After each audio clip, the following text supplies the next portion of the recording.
বিশেষজ্ঞ চিকিৎসক না হয়েও দীর্ঘদিন ধরে সার্জন পরিচয়ে অপারেশন করে আসছিলেন ফিরোজ কবির। পরে গোয়েন্দা তথ্যের ভিত্তিতে কেশবপুর উপজেলা স্বাস্থ্য কমপ্লেক্সের একদল ডাক্তার ও উপজেলা সহকারী কমিশনার ঘটনাস্থল থেকে অপারেশন চলাকালীন সময় তাকে হাতে নাতে আটক করে। শনিবার রাতে যশোরের কেশবপুর পৌর শহরের কপোতাক্ষ সার্জিক্যাল ক্লিনিকে ফিরোজ কবির হার্নিয়া আক্রান্ত লুৎফুর রহমান নামের এক রোগীকে অপারেশন করছিলেন। এ সময় তাকে ঘটনাস্থল থেকে আটক করা হয়। পরে ভুয়া পরিচয়ে অপারেশন করার অপরাধে ভ্রাম্যমাণ আদালতে 2 মাসের কারাদণ্ড দেয়া হয়। ফিরোজ কবির উপজেলার সাগরদাড়ি ইউনিয়ন স্বাস্থ্য ও পরিবার পরিকল্পনা কেন্দ্রের উপসহকারী কমিউনিটি মেডিকেল অফিসার। তিনি মূলত পল্লী চিকিৎসক। কেশবপুর থানার ভারপ্রাপ্ত কর্মকর্তা আনোয়ার হোসেন জানান, রোববার ফিরোজ কবিরকে যশোর জেল হাজতে পাঠানো হয়েছে।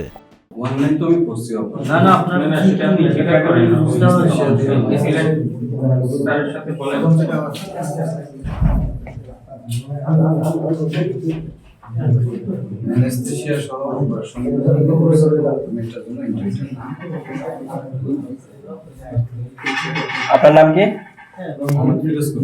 কোন জায়গায় কর্মরত আছেন? সাগরদাড়ি ইউনিয়ন স্বাস্থ্য পরিকল্পনা। পদ কি আপনার? উপসহকারী কমিউনিটি মেডিকেল অফিসার।